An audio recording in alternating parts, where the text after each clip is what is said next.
The next method of creating mockups in Canva doesn't always work perfectly, but it's a good idea to know it exists. For this example, let's say you want to create an all-over print t-shirt. This type of t-shirt uses a pattern that, when added to Printify or Printful, multiply and covers the whole product nicely. In Canva, there aren't many options for presenting all-over print t-shirt in the Mockup app. However, there's another tool in Mockup app that lets you create a mockup from any image.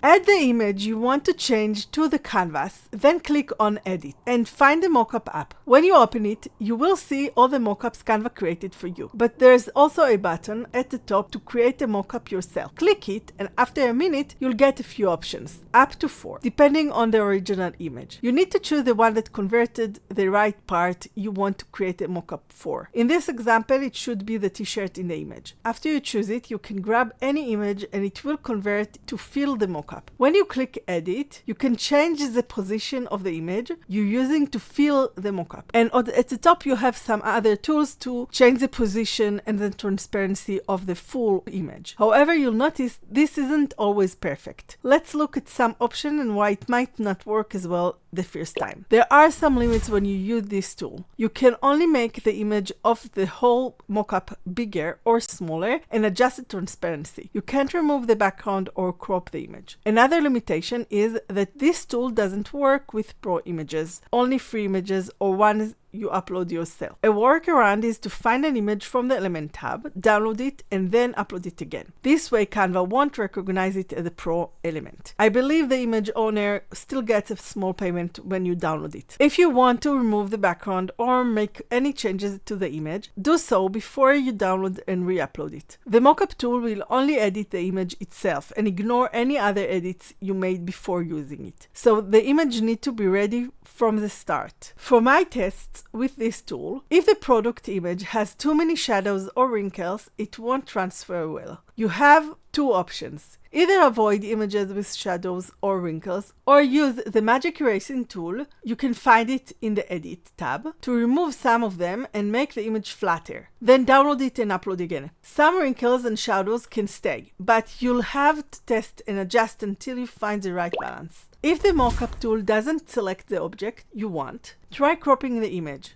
downloading it again and re-upload it. If the shirt is white, the tool might not recognize it, and it will convert the background instead. Let's see how to overcome the issue when you have a white t-shirt and the Mockup tool isn't recognize the t-shirt. First, add the t-shirt image to the whole page. Then click Move Background and erase some of the other parts. Just make sure the entire t-shirt is in the frame, because otherwise it will cut it out. You can leave things like hair or hands, but not too much. It doesn't need to be precise because you're going to use the tool to take only the parts you want. Then download the edited image with transparent background as PNG and upload it again. Add that image to the canvas and use the Mockup tool to create the mockup. Now, one of the options you get from the tool should cover only the t-shirt, and you'll see it left the hair out of the mockup, even though it's on the t-shirt. Then you need to add the all-over prints. This should be a file that is bigger than the mockup because it needs to cover all of it, and you can adjust it on the side when you click Edit. After you added the design, add the first image again and put it in the new canvas.